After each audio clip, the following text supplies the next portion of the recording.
Hello students, welcome to Abipedia. I hope you are all doing good. तो students, आज से हम एक नई सीरीज शुरू कर रहे हैं। नबार्ड ग्रेड ए 2022 के लिए हम लोग यहाँ पर अपनी करंट अफेयर्स की सीरीज़ चलाना चाहते हैं। हर वीक ऐसी 2 वीडियोस हम आपके लिए लेकर आएंगे और हाँ, आज हम सेट 1 से शुरू करें तो अगली सेट 2, सेट 3 इस तरह से हम लोग क्लासेस को चलाते रहें। ठीक है, शुरू करते हैं। सबसे पहले स्टूडेंट्स, मैं आपको बता दूं कि पिछले साल नबार्ड ग्रेड ए 2021 में हमने 40 से भी ज़्यादा सिलेक्शंस के साथ एक बहुत ही अच्छा रिजल्ट डिलीवर किया था और इस साल भी हम चाहते हैं कि एक बहुत ही अच्छा रिजल्ट हम आपकी मदद से मिलकर डिलीवर करें। अगर आप लोग देखना चाहते हो कि अबीपीडिया आपके लिए जो कंप्लीट कोर्स फेज़ 1 फेज़ 2 का जो हमने तैयार किया है, आप उसको 7 डे का एक ट्रायल ज्वाइन करके देख सकते हो कि आपकी सेटिस्फेक्शन यहाँ पूरी हो रही है और आप इस कोर्स को बिल्कुल ज्वाइन कर सकते हो।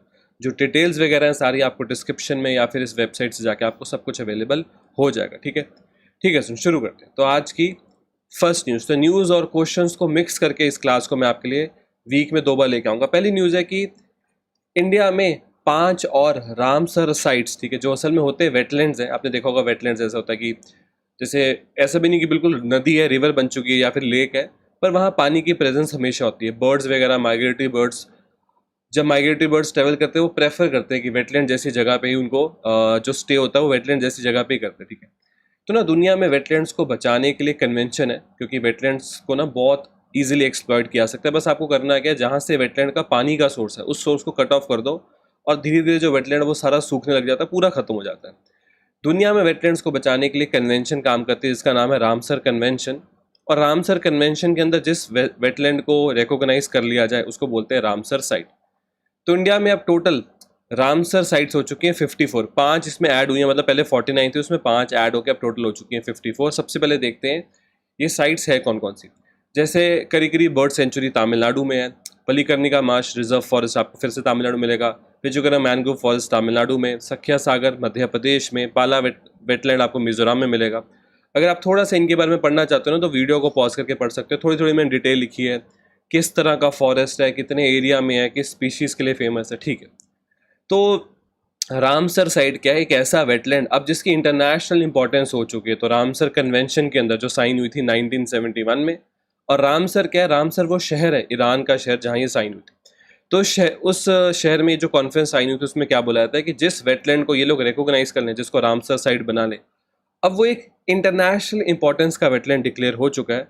और जैसे अब इंडिया में जो 54 वेटलैंड्स हैं, तो गवर्नमेंट ऑफ इंडिया की रिस्पॉन्सिबिलिटी की उन वेटलैंड्स को प्रोटेक्ट करके रखना। ठीक है, ठीक है, तो रामसर में ये साइन हुई थी 1971। और UNESCO, United Nation Educational Scientific and Culture Organization, ये वो बॉडी है जिसने जोर दिया था, या फिर आप कह सकते हो जिसने इस कन्वेंशन को साइन करवाया था। ठीक है, अगर हम बात करें तो सुंदरबंस जो आपको वेस्ट बंगाल, मतलब सुंदरबन ना डेल्टा है, ये आपको इंडिया और बांग्लादेश के बॉर्डर पे देखने मिलेगा। आपको मैप पे भी दिखाता हूँ। तो सुंदरबन भी एक रामसर साइट है, largest Ramsar site in India. ठीक है, तो अगर आप इस मैप को देखो तो इस मैप में ना आपको 49 रामसर साइट्स दिखाई जा रही हैं। जो लेटेस्ट 5 ऐड हुई हैं वो यहाँ पर इंक्लूडेड नहीं है। तो आप देख सकते हो सबसे ज़्यादा आपको ये नॉर्थ या सेंट्रल नॉर्थ एरिया में सबसे ज़्यादा रामसर साइट्स देखने मिलेंगी। बाकी कोस्ट वगैरह के आसपास भी जो लेक्स बनती हैं उनके आसपास भी रामसर साइट्स, वेटलैंड्स होते हैं। ठीक है, रामसर कन्वेंशन मैंने आपको बता दी साइन हुई थी 1971, ईरान रामसर में साइन की गई थी और इसको यूनेस्को ने साइन करवाया था। ठीक है, तो आपको ना अगर जो भी आपकी स्टेट है, स्टेट के हिसाब से आपकी पर्टिकुलर स्टेट में कितनी रामसर साइट्स हैं उसके बारे में आपको सारा जो इन्फॉर्मेशन है वो होनी चाहिए आपके पास। ठीक है, तो यहाँ पर आपसे क्वेश्चन पूछ लेता हूँ। क्वेश्चन है कि, ठीक है, तो ना मैं जैसे हर एक न्यूज़ के बाद ना एक ब्लैंक स्लाइड रखता हूँ, उस पर क्वेश्चन पूछता हूँ। तो आप लोगों से क्वेश्चन है कि ये जो यहाँ पर ये जो सुंदरबंस का एरिया ना, जो इंडिया और बांग्लादेश, मतलब ये अगर आप देखो इस तरह से आगे जाता है तो पूरा ये सुंदरबंस इतना बड़ा, ठीक है, इंडिया और बांग्लादेश के बॉर्डर पे सुंदरबन का एरिया।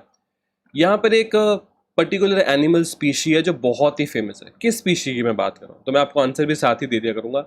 मैं बात कर रहा हूँ रॉयल बंगाल टाइगर की। ठीक है, तो वो यहाँ पर पाया जाता है साइज में रॉयल बंगाल टाइगर बाकी जो टाइगर स्पीशीज से काफ़ी बड़ा होता है। ठीक है, इसलिए ये बहुत फेमस है। सेकेंड न्यूज़, तो आज हम जो नेक्स्ट न्यूज़ करने जा रहे हैं, वर्ल्ड हेल्थ ऑर्गेनाइजेशन ने डिक्लेयर कर दिया है एक ग्लोबल हेल्थ इमरजेंसी। किसको? मॉन्की पॉक्स वायरस को। तो मॉन्की पॉक्स वायरस को एक ग्लोबल हेल्थ इमरजेंसी डिक्लेयर कर दिया है।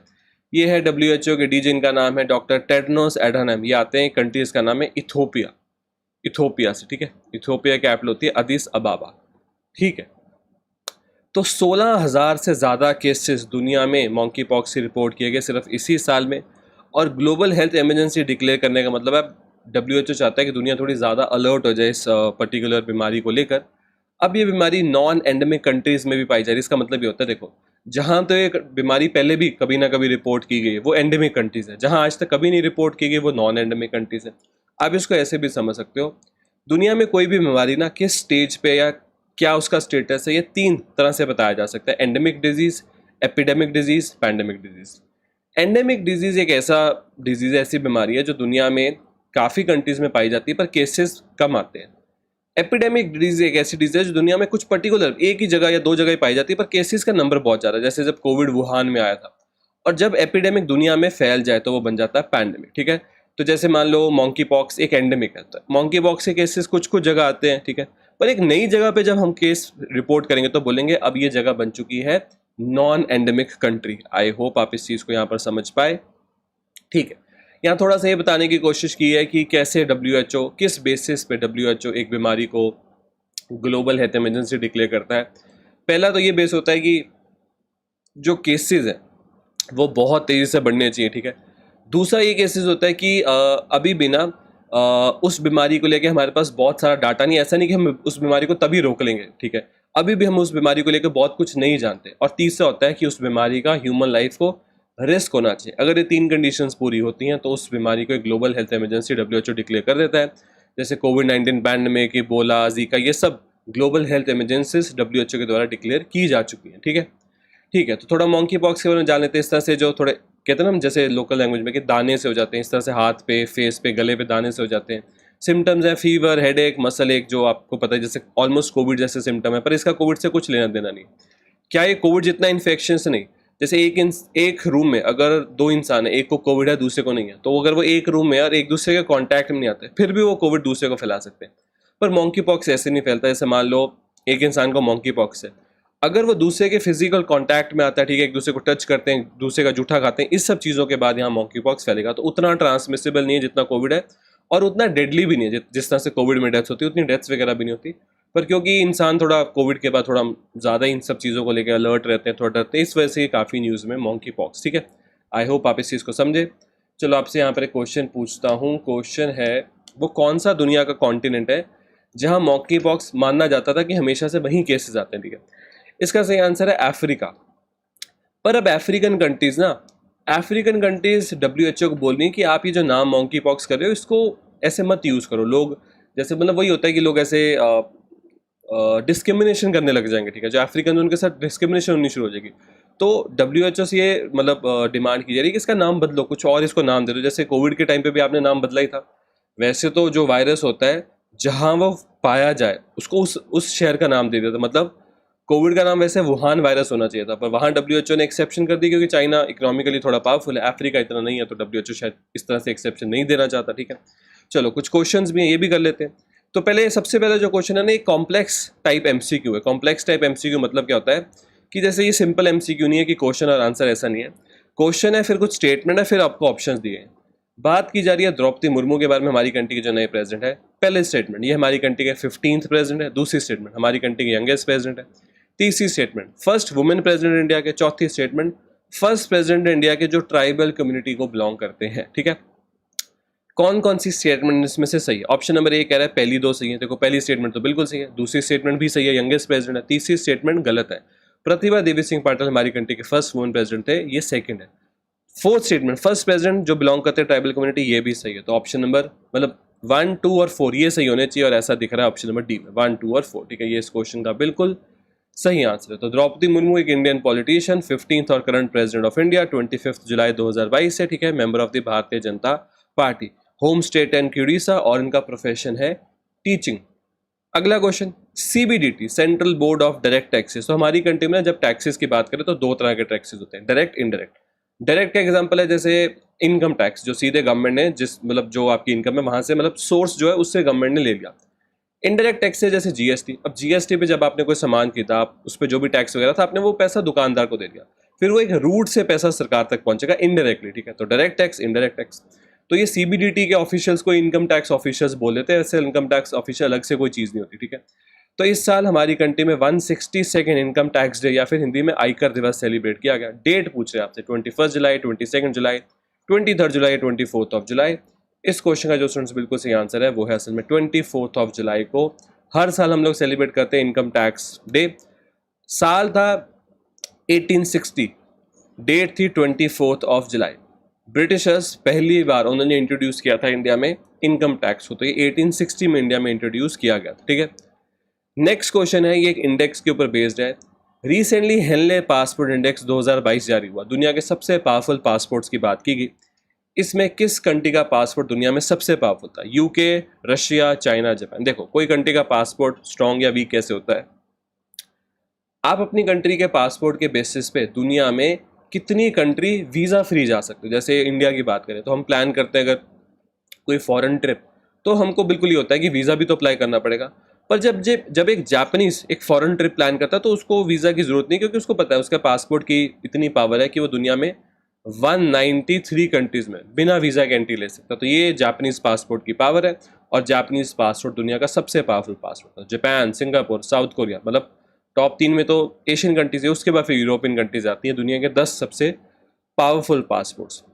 इंडिया ने एक मेमोरेंडम ऑफ अंडरस्टैंडिंग, एक तरह से एक एग्रीमेंट साइन किया है किस कंट्री के साथ, और उस कंट्री के साथ मिलकर हम इंडिया में फिर से चीताज इंट्रोड्यूस करेंगे। आप सोचो कि इंडिया में चीताज नहीं होते, नहीं, इंडिया में चीताज एक्सटिंक्ट हो चुके हैं, ठीक है। इंडिपेंडेंस के टाइम पे जो चीताज थे खत्म हो गए थे, पहले पाए जाते थे, पर उसका शिकार करके इस सब चीज़ों की वजह से इंसान ने उनको ख़त्म कर दिया, कोई नेचुरल क्लाइमेट की वजह से वो ख़त्म नहीं हुए। मतलब चीता इंडिया में रह सकते हैं, जो नेचुरल एनवायरनमेंट है वहाँ चीता सर्वाइव कर सकता है, इसलिए उनको वापस लेके आ जाएगा, और इस बार उनको थोड़ा बचा के प्रोटेक्ट करके रखा जाएगा, जो शिकार वगैरह वो नहीं होने देंगे। किसके साथ हम एग्रीमेंट साइन कर रहे हैं? ऑस्ट्रेलिया, नमीबिया, कीनिया या घाना? क्वेश्चन का बिल्कुल सही आंसर है अफ्रीकन कंट्री नमीबिया, ठीक है।